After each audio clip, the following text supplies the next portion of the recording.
सकल कथा मुनि कही बिसेखी, पूरी कथा सुना दी। भगवान राम ने कहा कि गुरुदेव ये तो बड़ी लंबी चौड़ी कथा सुनाई आपने। कहा लक्ष्मण जी बोले हमारी समझ में तो व्यथा ही व्यथा है, ये कथा है ही नहीं, व्यथा है। कैसे का व्यथा नहीं है? इंद्र आया, अहिल्या को प्रभावित किया, गौतम आए, श्राप दिया, पत्थर की हो गई। ये कथा है कि व्यथा? हमारी समझ में तो व्यथा ही व्यथा। लक्ष्मण जी ने कहा, विश्वामित्र जी बोले ये तो मैं भी जानता हूं कि व्यथा है, लेकिन अभी तक व्यथा रही, राम भद्रजू के आने से व्यथा कथा में बदल गई। लक्ष्मण जी बोले कैसे बदल गई? कहा लक्ष्मण पहली बात तो यह है कि परमात्मा के पास सारी दुनिया पहुंचना चाहती है। बोलो भैया पहुंचना चाहती कि नहीं? चाहे कथा सुन के पहुंचो, चाहे यज्ञ करके पहुंचो, चाहे मंदिर बनवा के पहुंचो, चाहे धार्मिक आयोजन करा के पहुंचो, चाहे गंगा स्नान करके पहुंचो। बोलो भाई लक्ष्य क्या है? कि हम भगवान तक पहुंचे। लेकिन लक्ष्य भगवान बना चुका हो कि हम अमुक जीव के पास चल के पहुंचे। तो बोलो भाई डिफरेंस समझ में आ रहा है कि नहीं? विश्वामित्र जी ने कहा कि अहिल्या जी नहीं पहुंची हैं, आज राम भद्रजू को ही चल के आना पड़ा। तो परमात्मा जिस पतित के पास चल के आए, ये विशेषता है कि नहीं है? विशेषता, हाँ है विशेषता, बिल्कुल विशेषता है। लक्ष्मण जी बोले एक निवेदन करूं गुरुजी, जब मरीज अचल हो जाता है तो डॉक्टर ही चल के जाता उसके पास। तो इसका मतलब है कि मरीज की विशेषता है कि ये मरीज की व्यवस्था है, अस्वस्थता है। कहा लेकिन इस पर भी तो विचार करो कि उस मरीज के पास में डॉक्टर को कौन लाया, उसका क्या प्रभाव है? पहले ये बताओ कौन लाया? कहे गुरुदेव आप लाए। तो पहले ये बताओ हमारी क्या महिमा है लक्ष्मण तुम्हारी दृष्टि में? लक्ष्मण जी बोले आप तो गुरुदेव हैं हमारे, हम आपको प्रणाम करते हैं, आपकी बहुत बड़ी महिमा है। कहा तो बस समझ में बात आ गई कि नहीं? अयोध्या से हम ही तो लाए तुमको। कौन लाया जल्दी बोलो? कहे आप लाए। और अहिल्या के पास मैं ही तो लाया हूं तुम दोनों को। कहे हाँ आप ही लाए। और जनकपुर में मैं ही तो ले जा रहा हूं दोनों को। कहे हाँ आप ही ले जा रहे हो। तो फिर इस पर विचार तो करो कि लाया कौन? लक्ष्मण अब सुन लो, बहुत बढ़िया बात है। व्यथा ही व्यथा थी अहिल्या के जीवन में, लेकिन अभी अभी कथा हो गई। कहा कैसे? बोले नियम तो ये है कि कथा कहता है महात्मा, और कथा होती है परमात्मा की, और कहने वाला होता है महात्मा, और सुनने वाला होता है जीवात्मा। जैसे हम कथा किसकी कह रहे हैं? परमात्मा की। हैं कौन हम? बोलो महात्मा। लेकिन तुम सब सुनने वाले कौन हो? जीवात्मा। यही क्रम चल रहा है ना कथा का? लक्ष्मण जी बोले हाँ कथा का तो यही क्रम है, लेकिन यहां क्रम बदल गया। क्या क्रम बदला? बोले कथा परमात्मा की है, लेकिन यहां परमात्मा जिज्ञासु है, जबकि जीवात्मा होता है जिज्ञासु। बोलो तुम सब जितने बैठे हो सब क्या हो? जिज्ञासु हो कि नहीं? जिज्ञासु का अर्थ है सुनने वाले। जिज्ञासा लेकर के आए हो, क्यों आए हो कि नहीं? तो जिज्ञासु हो, इसलिए जिज्ञासु तो जीवात्मा होता है। लेकिन यहां जिज्ञासु परमात्मा है, क्योंकि आप सब कथा के बारे में महात्मा से पूछ रहे हो, और महात्मा परमात्मा की कथा सुना करके तुम्हें समझा रहा है। यही क्रम चल रहा है। लेकिन विश्वामित्र जी बोले यहां तो पूछा मुनि, तो परमात्मा हो गया जिज्ञासु, और किसके बारे में पूछ रहा? बोले जीवात्मा के बारे में। और पूछ किससे रहा? बोले महात्मा से। क्यों पूछ रहा है कि नहीं महात्मा से? तो इसका मतलब है लक्ष्मण जिस जीव की व्यथा को परमात्मा महात्मा से पूछता हो, उस जीव की व्यथा उसी दिन कथा बन जाती है। इसलिए आज अहिल्या की व्यथा कथा बन गई है, क्योंकि जिज्ञासु बनकर के परमात्मा पूछ रहा है कि नहीं, और महात्मा सुना रहा है। लक्ष्मण जी ने कहा धन्य है गुरुदेव, आपने तो हमारे कान खोल दिए, बहुत बड़ी बात बताई। लेकिन उद्धार कैसे होगा इसका? उद्धार क्या उद्धार भी होगा? कैसे होगा? लक्ष्मण जी ने कहा कि 1 घंटे से मेरे प्रभु देख रहे हैं, वैसे तो दृष्टिपात कर दे परमात्मा तो उद्धार हो जाता है जीव का। हो जाता है कि नहीं हो जाता? लेकिन ज्यों की त्यों पड़ी है, वो घंटा भर से देख रहे, पूछ रहे, हाथ हिला रहे, दिखा रहे, लेकिन वो ना हिल रही ना डुल रही। तो अब कैसे कल्पना की जाए कि उद्धार होगा? विश्वामित्र जी ने कहा ऐसे नहीं, विधि अलग है, जिस विधि से उद्धार होना है वो मैं बता रहा हूं। तो भगवान राम ने कहा आप बता दो जल्दी, विधि से उद्धार कर दें। गौतम नारी साप बस उपल देही धर धीर, चरण कमल रज चाहती, कृपा करहु रघुवीर। चरण कमल रज चाहती, इसका उद्धार चरण से होना है। चरण रख दो उद्धार हो जाएगा, रख दीजिए चरण। लक्ष्मण जी बोले आंख से देख रहे, हाथ का इशारा कर रहे, वाणी से पूछ रहे, उद्धार नहीं हो रहा, चरण ही रखने से होगा। लेकिन समस्या तो यह है कि ये ऋषि पत्नी है, हम लोग रघुवंश में जन्म लिए हैं, रघुवंशी ऋषियों के चरण छूते हैं, चरण रखते नहीं हैं उन पर। अब समस्या तो यह है कि चरण रखेंगे कैसे, क्योंकि रघुवंश में जन्म लिया। क्यों भाई लिया कि नहीं? विप्रवंश के यश प्रभुता ही अभय होए जो नहीं तुम्हें डराई। विप्र का सम्मान सबसे ज्यादा होता है तो रघुवंश में होता है, ऋषियों का सबसे ज्यादा सम्मान होता है तो रघुवंश में होता है। लेकिन आज एक ऋषि की पत्नी भले ही अपनी गलतियों के कारण पत्थर बन गई हो, लेकिन हम लोगों को गलती नहीं करनी चाहिए कि उसके ऊपर चरण रख दें। विश्वामित्र जी बोले अगर हम ऐसा जानते तो साथ में भरत को लाते, तुम्हें नहीं लाते, क्योंकि तुम बोलते ज्यादा हो बेटा, इतना ज्यादा बोलते हो कि सारा का सारा सिस्टम ही फेल हो जाता है। अब बताओ, तुम हम कह रहे हैं चरण रखो, तुम कह रहे हो कि भैया भैया भैया विचार करना, ये ऋषि पत्नी है, ऋषियों के चरण हम लोग छूते हैं कि चरण रखते हैं। भगवान राम ने कहा लक्ष्मण तुम कुछ मत कहो, गुरुदेव अगर आदेश दे रहे हैं तो मैं गुरुदेव के आदेश का पालन करूंगा।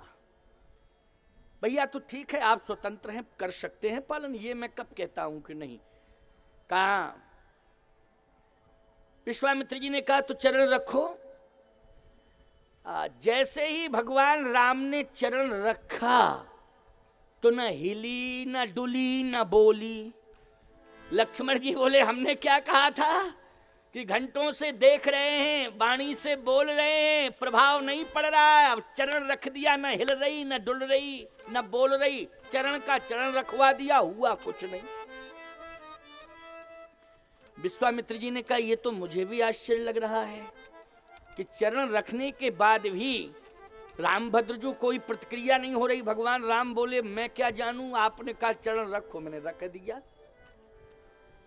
विश्वामित्र जी ने कहा ओहो चरण तो रख दिया है, लेकिन कहीं ना कहीं फॉल्ट है, पावर सप्लाई नहीं हो रहा है। क्यों भाई? इसलिए उस फॉल्ट को पहले समझना पड़ेगा, कहीं ना कहीं फॉल्ट है। समझना पड़ेगा कि पावर सप्लाई क्यों नहीं हो रहा है। भगवान राम ने कहा ये तो आप ही समझ सकते गुरुदेव, मैं क्या जानूं। आपने कहा चरण रख दो, मैंने चरण रख दिया। आंख बंद हो गई विश्वामित्र जी की, आंख बंद हो गई। बड़ा अच्छा प्रसंग है, समझ में आ रहा है कि नहीं आ रहा है? क्यों? हम जब तक पूरी तरह से समझा नहीं देते हैं प्रसंग को, तब तक हमें चैन नहीं मिलता है। मैं आगे भी नहीं बढ़ता हूं जब तक। एक एक शब्द हृदयस्थ होना चाहिए, समझ में आना चाहिए। कल मुझसे प्रश्न किया था किसी जिज्ञासु भक्त ने कि महाराज जी, विश्वामित्र जी ने वशिष्ठ जी के 100 पुत्र भस्म क्यों किए? अभी वही कथा आने वाली है। अभी पहले एक कथा से तो निपट जाएं। जो अहिल्या भस्म पड़ी है, पहले इसका तो उद्धार कर दूं, तब इसके आगे की कथा सुनाऊंगा। वो कथा इसी क्रम में आ जाएगी। क्योंकि जो प्रश्न, क्योंकि यहां भगवान राम स्वयं पूछ रहे हैं गुरुदेव से, पूछा मुनि शिला प्रभु देखी। और सतानंद जी ने जनकपुर में श्री विश्वामित्र जी की महिमा का वर्णन जब श्री राम जी से किया, तो उस महिमा में ये कथा भी आ गई। वो कथा अभी जब जनकपुर में पहुंचेंगे, क्योंकि आज विवाह होना है। देखो, विवाह में थोड़ा समय लगता है कि नहीं लगता है? और विवाह का मुहूर्त भी है, समय भी लगता है। तो और विवाह जो है ज्यादातर रात्रि में ही होते हैं कि नहीं होते हैं? वैसे हम तो भगवान राम के विवाह में बहुत ज्यादा विस्तार नहीं देते हैं। लोग बाग बहुत विस्तार कर देते हैं। भगवान राम के विवाह का मूल स्वरूप में बताता हूँ कथा में, और उसी के अनुसार उस विवाह को संपन्न कराता हूँ। तो ज़्यादा से ज़्यादा 7:30 बजे तक, 7:15 7:30 तक मंच जाएगा। इसके बाद 7:30 के बाद में फिर विवाह का कार्यक्रम शुरू हो जाएगा, भगवान का सम्मान जयमाल कार्यक्रम। और हम तुलसी और शालिग्राम का विवाह कराते हैं, समझ रहे हो ना? तुलसी और शालिग्राम का। बहुत सारे वक्ता जो आते हैं वो एक स्वरूप बना देते हैं। ठीक है भाई, वो भाव पक्ष है, वो एक भाव पक्ष है। लेकिन मैं एक बात कहता हूं, वो केवल भाव पक्ष हो सकता है, लेकिन तुलसी और शालिग्राम का विवाह केवल भाव ही नहीं है। ये तो नैसर्गिक सैद्धांतिक परंपरा है, जिसको पूरी तरह से हम अनुपालित और परिपालित कर रहे हैं कि तुलसी शालिग्राम का विवाह हुआ। और तुलसी शालिग्राम का विवाह ही सीताराम जी का विवाह है। और तुलसी माँ यहाँ रखी हुई हैं, भगवान राम जी विराजमान हैं, और शालिग्राम भगवान भी हमारे पास हैं। तो बढ़िया विधिवत जो है मंत्रोच्चार होगा, भगवान का स्तवन होगा और जयमाल कार्यक्रम होगा। इसके बाद आप सब ठाकुर जी को प्रणाम करने के लिए हैं, दूल्हा दुल्हन सरकार को प्रणाम करने के लिए आप सबको मंच पर एक स्थान मिलेगा। बहुत ही महत्वपूर्ण आज का समय, आज का शुभ नक्षत्र मुहूर्त, ठाकुर जी की बहुत बड़ी कृपा। तो आओ, ये सब कुछ होगा, परंतु अहिल्या जी का पहले उद्धार कर दें, क्योंकि अहिल्या के तरण के बाद ही जानकी जी का वरण हुआ है, और अहिल्या तरण के बाद सीधा वरण ही होना है जानकी जी। चरण कमल रज चाहेती, लेकिन चरण रख दिया, कुछ नहीं हुआ। आंख बंद हो गई विश्वामित्र जी की। जब आंख बंद हुई, का समझ गया मैं, भूल हमसे ही हो रही थी। उद्धार इसलिए विलंब से हो रहा है क्योंकि भूल मेरे से हो रही थी, और मैं अपनी भूल को समझ चुका हूं। भूल का सुधार करना है। भगवान राम ने कहा तो आप बताएं ना, कौन सी भूल हो रही थी, क्या हो रही थी, सुधार कैसे हो सकता? कहे राम, चरण रखा है तुमने, लेकिन इसका उद्धार केवल चरण से नहीं होगा, चरण रज से होगा। रज और डालो। लक्ष्मण जी ने कहा जब पूरा चरण ही रख दिया तो उद्धार नहीं हो रहा, तो रज से क्या उद्धार होगा? विश्वामित्र जी ने कहा लक्ष्मण, इसलिए रज की बात कह रहा हूं क्योंकि हमने ध्यानस्थ अवस्था में समझ लिया कि अहिल्या का पतन रज से हुआ। रज से तो जो रज पतन का कारण बन सकती है, वो रज उद्धार का कारण कैसे बनेगी? जैसे किसी को करंट लगा और करंट लगने से वो व्यक्ति बेहोश हो गया, ठीक है ना? अब सारे लोग कह रहे हैं कि इसको बचाओ बचाओ बचाओ बचाओ बचाओ। इत्तेफाक से कोई महात्मा निकल पड़ा, कहे महाराज डॉक्टर ने तो मना कर दिया है, लेकिन आप संत हैं, आपकी दुआ लग जाएगी तो इसको जीवंत मिल जाएगा, बचाओ बचाओ। क्या हुआ भाई, क्या हुआ क्या हुआ? अरे हुआ क्या है, एक खंभे में करंट था, ये खंभे से लग गया और करंट इतना प्रभावी हो गया कि ये आज मरणासन हो गया। महात्मा ने कहा पहले ये बताओ खंभा कहाँ है? वो कहे खंभा तो पास में ही है। बोले ले चलो खंभे के पास। तो लोगों ने कहा कि खंभे के पास क्यों ले चलें, उसमें तो करंट है, उसी से तो बेहोशी आई। वो महात्मा कहे उसी खंभे से फिर इसको चिपका दो, उसी खंभे से फिर चिपका दो इसको। अरे जिस खंभे के स्पर्श से वो बेहोश हो गया, दोबारा उसी खंभे से टच कर दिया जाएगा तो प्राण पखेरु उड़ जाएंगे कि नहीं? फिर बचेगा क्या? अगर रज से पतन हुआ है, लक्ष्मण जी कहते, तो रज से उद्धार कैसे होगा? जो पतन का कारण है वो उद्धार का कारण कैसे बनेगी? विश्वामित्र जी ने कहा रज रज में अंतर है। अहिल्या का पतन काम रज से हुआ था, लेकिन आज अहिल्या का उद्धार राम रज से होगा, क्योंकि जीव का उद्धार जब भी होता है तब राम रज से ही होता है। किससे होता है?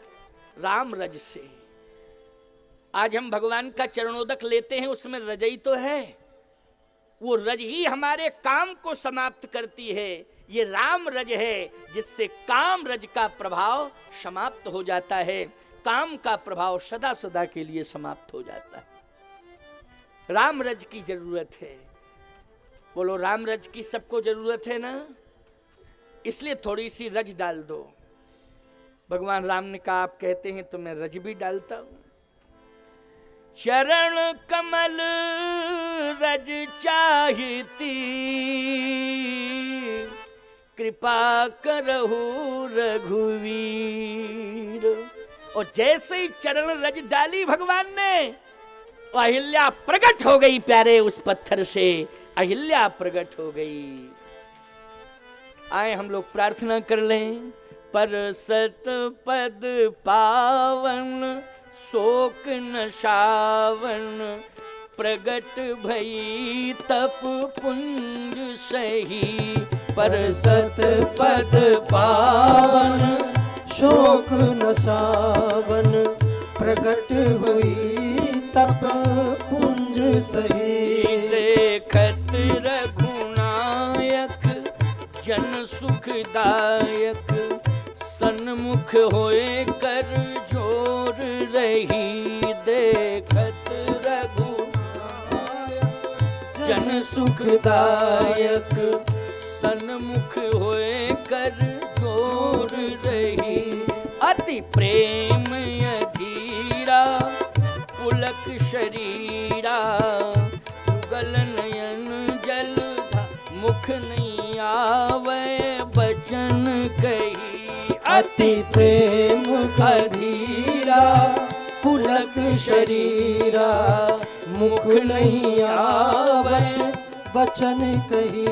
अतिशय बड़ भागी शरणन लागी, जुगल नयन जल धार बही।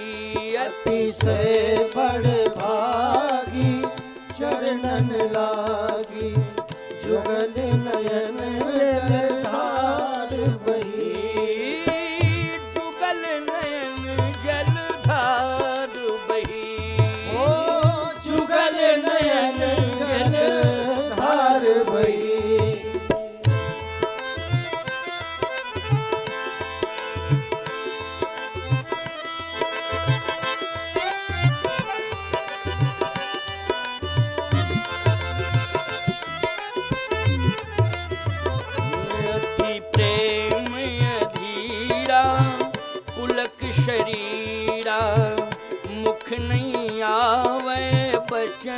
कही। अति प्रेम अधीरा पुलक शरीरा, मुख नहीं आवई बचन कही। अतिशय बड़ भागी चरणन लागी, जुगल नयन जलधार बही। अतिशय बड़ भागी चरणन लागी, जुगल नयन जलधार बही। अतिशय बड़ भागी चरणन लागी, जुगल नयन जलधार बही। अतिशय बड़ भागी चरणन लागी, जुगल नयन जलधार बही। जुगल नयन जलधार बही। जुगल नयन जलधार बही।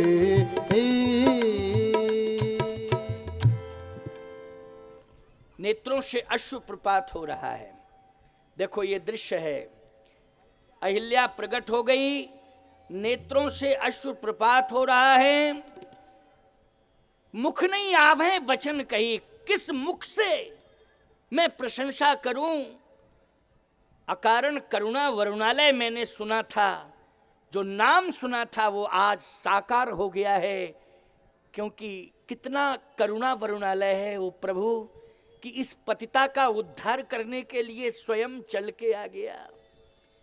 नेत्रों से अश्रुधारा प्रवाहित हो रही है। इतने में नारद जी आ गए, क्योंकि नारद जी पत्रकार हैं ना, जहाँ घटना घटती है वहाँ पत्रकार तो पहुँच ही जाते हैं। और ये घटना है त्रेता युग की। प्यारे त्रेता युग में एक ही पत्रकार नारद जी, कल युग में तो घर घर में पत्रकार। क्यों भाई, घर घर में पत्रकार हैं, लेकिन एक पत्रकार ऐसे नारद हैं कि वो सभी जगह पहुंच जाते हैं। और मैं कहता हूं कि चल के नहीं जाते हो तो प्रकट हो जाते हैं। घटना घटी हो वो तुरंत प्रकट हो जाते। नारद जी ने कहा, अहिल्या जी 1 मिनट, आप ये कह रही हैं मुख नहीं आवे वचन कही, मैं किस मुख से प्रशंसा करूं, मेरे पास तो शब्द ही नहीं है। लेकिन आप परमात्मा का दर्शन कर रही हैं, ये कृपालु है, कृपा करने के लिए आ गया, कृपा कर ही दी। लेकिन आपका पति कितना क्रूर था, जो श्राप देके चला गया वो पत्थर बना दिया। परमात्मा कृपालु है, लेकिन पति, ये जगत पति है जो कृपालु है, लेकिन पति तो क्रूर था। अहिल्या जी की आंखों में क्रोध आ गया। कहा, नारद जी दोबारा मेरे पति के खिलाफ आवाज मत उठाना। मेरा पति महान है, तपस्वी है, सद्गुणों की खान है, महान है। मेरे पति से महान कौन हो सकता है दुनिया में? क्योंकि पतिव्रता अपने पति की बुराई नहीं सुन सकती है। आप कहो महाराज ये पातिव्रत धर्म था क्या जो दोष आया? मैं एक बात कहना चाहता हूं, ये भी एक प्रारब्ध था। ये क्या था जो घटना घटी है, इस घटना में क्या जुड़ा था? प्रारब्ध जुड़ा हुआ था। और सबसे बड़ी बात तो यह है कि अहिल्या जी को पति भी मिला तो गौतम, और पुत्र मिला सतानंद, और पुत्री मिली अंजना। ये अहिल्या जी की बेटी हैं कौन? अंजना माता, जिन्होंने हनुमान जी को जन्म दिया। अब बताइए, बेटा और बेटी सतानंद जनक के राज पुरोहित हैं, और अंजना माता अनंत बलवंत हनुमंत लाल की मां है। इसलिए साधारण बात नहीं है प्यारे। लेकिन मैं तो एक बात कहता हूं कि इस अहिल्या के प्रसंग के माध्यम से अहिल्या जी के द्वारा इंद्र को पनिशमेंट मिलना था। क्या मिलना था? पनिशमेंट मिलना था, कम से कम सीख मिलनी थी। जैसे कैकेयी जी दोषी नहीं है राम के वनगमन में, लेकिन राम जी को महान बनाने के लिए कैकेयी जी ने बोलो समाज में निंदा का जहर पिया कि नहीं पिया? बोलो कौन सा जहर पिया? निंदा रूपी जहर पिया कैकेयी जी ने। ऐसे ही इंद्र को दंडित करने के लिए, इंद्र में परिवर्तन लाने के लिए अहिल्या जी ने भी आज निंदा रूपी विष पी लिया है प्यारे। इसलिए अहिल्या इस बात को स्वीकार कर रही हैं कि हाँ, मैं पत्थर की हो गई, लेकिन पति ने श्राप दिया तब ना पत्थर की हुई। कहा नहीं, इसमें भी मेरा हित किया मेरे पति ने। क्या हित किया?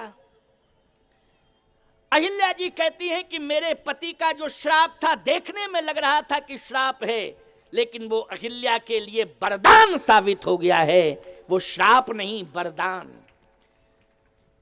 कैसे? बोले जिस श्राप से भगवान की प्राप्ति होती हो।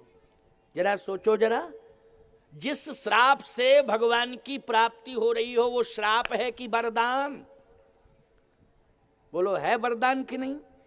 और तुलसीदास जी ने लिखा भी कि अहिल्या जी कह रही हैं, मुनि श्राप जो दीन्हा अति भल कीन्हा, परम अनुग्रह में माना। परम अनुग्रह में माना। मुनि का श्राप जो है वो मेरे लिए वरदान बन गया, क्योंकि जितने भी संसार के पति हैं वो अपनी पत्नी को जगत से जोड़ते हैं, जगत के वैभव से जोड़ते हैं, लेकिन मेरे पति ने जगत से नहीं बल्कि श्राप दे करके जगदीश से जोड़ दिया है। इसलिए मेरे पति का श्राप ये श्राप नहीं है, ये तो वरदान है। अच्छा बोलो, अहिल्या जी ने पति के श्राप को अगर वरदान माना तो अहिल्या जी केवल जगतपति से ही प्रभावित नहीं है, अपने पति से भी प्रभावित हैं। बोलो हैं प्रभावित कि नहीं? एक और बढ़िया बात आपको बता दूं,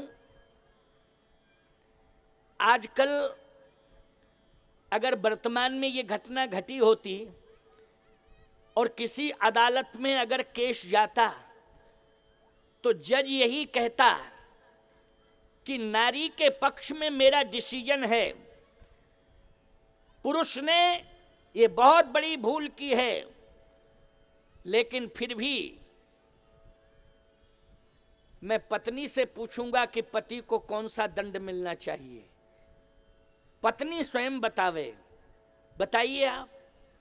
तो आज की पत्नी होती तो यही कहती कि सीधी सी बात यह है कि इतना क्रूरता का व्यवहार मेरे साथ किया है तो मुझे जिंदगी भर के लिए इनका खानदान खर्चा देवे, वो ये जिंदगी भर के लिए जेल की सलाखों में रहे, जिंदगी भर जेल की सलाखों में रहे, हमको जिंदगी भर इनका खानदान खर्चा दे और हम बैठे बैठे खाएं और ये जेल की हवा खाएं। क्यों भाई, यही कंडीशन होती कि नहीं होती जरा बताओ। लेकिन विचारवान श्रोताओं विचार करना, पत्नी का पति के प्रति कितना बड़ा समर्पण होता है। ये गुणदोष से अगर सृष्टि का निर्माण हुआ है, गुणदोष से ये शरीर बना है, तो कभी न कभी गलतियां होंगी, लेकिन गलतियों को स्वीकार करना और स्वीकार करते हुए उन गलतियों की पुनरावृत्ति ना करना, उन गलतियों को ना दोहराना, यही समझ लेना कि हम ये परमात्मा से क्षमा मांग रहे हैं। किससे क्षमा मांग रहे हैं? परमात्मा से, कि हम कभी गलतियों को दोहराएंगे नहीं, चाहे पुरुष हो, चाहे स्त्री हो, चाहे बच्चे हो, चाहे बूढ़े हो, सबके लिए मैं कह रहा हूं गलतियों को दोहराना नहीं चाहिए। भूलवश गलतियां हो जाती हैं, लेकिन दोहराना नहीं चाहिए। और जो जीव ऐसा स्वीकार कर लेता है वो परमात्मा का कृपा पात्र बन जाता है। क्या बन जाता है? परमात्मा का कृपा पात्र। बोलो अहिल्या जी कृपा पात्र बन गई कि नहीं बन गई? और कृपा कर दी भगवान ने कि नहीं? और सुनो, केवल भगवान ही मिला नहीं, पति भी मिल गया, पति भी मिल गया। आपको प्रमाण क्या है? भगवान ने कहा कि आप मुंह मांगा वरदान मांग लो।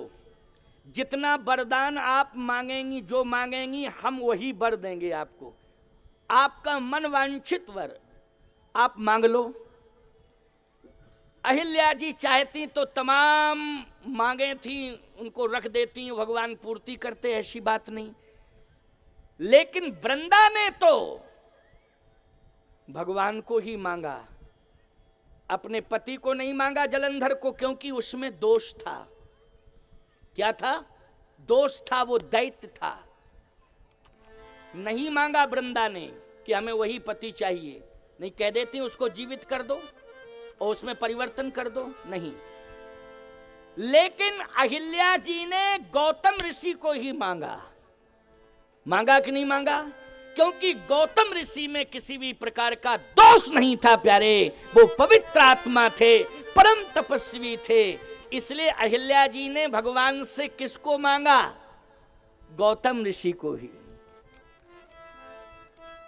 इसलिए मेरी प्रार्थना यही है आपसे कि जहां भी मेरा पति हो, हे प्रभु कृपा करके उसके चरणों तक मुझे पहुंचा दो और वो मुझे स्वीकार कर लें। इसलिए मुझे मेरा पति चाहिए।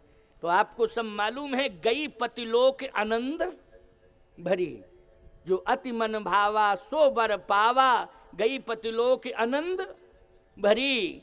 बोलो गई कि नहीं गई पतिलोक? जहां पर स्वयं गौतम ऋषि विराजमान हैं और जहां गौतम ऋषि तपस्या कर रहे हैं, वहां गई अहिल्या और गौतम ऋषि के चरणों में समर्पित हो जाती है। और गौतम ऋषि ने अहिल्या को स्वीकार कर लिया। बोलो कर लिया कि नहीं? इसलिए आप सब एक बार बड़े दीर्घ स्वर में ये जरूर बोलेंगे, अकारण करुणा वरुणालय भगवान की जय। आज भगवान ने करुणा कर दी, कृपा कर दी। ऐसा हमारा कृपालु वो प्रभु। इसलिए श्री रामचंद्र कृपालु भजमन हरण भव दारणम। ए मन, तू भगवान को समर्पित हो जा, भगवान के चरणों में समर्पित हो जा, भगवान के श्री चरणारविंदों में तेरा समर्पण हो जाए। मन इधर उधर मत भटक। तू इधर उधर भटकेगा तो तेरा कल्याण नहीं होगा। तेरा कल्याण तो भगवान के श्री चरणारविंदों में ही हो सकता है। तुलसीदास जी की यही प्रार्थना है। अस प्रभु दीना,